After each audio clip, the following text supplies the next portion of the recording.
تو ای فربدم کجایی که رخ نمی نمایی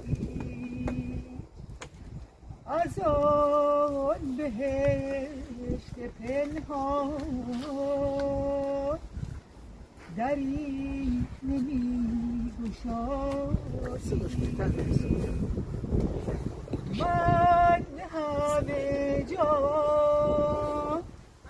پی تو گشته ام از مه و مه نشان گرفته ام بوی تو را ز گل شنیده ام دامن گل از آن گرفته ام تو ای فربدم کجایی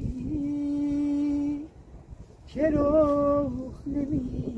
نمایی دل من سرگشته توست نفسم آغشته توست به باغ رویاها چو گلت بویم در آب و آیینه چو مهت جویم تو ای فربدم کجایی مه و ستاره درد من میدانم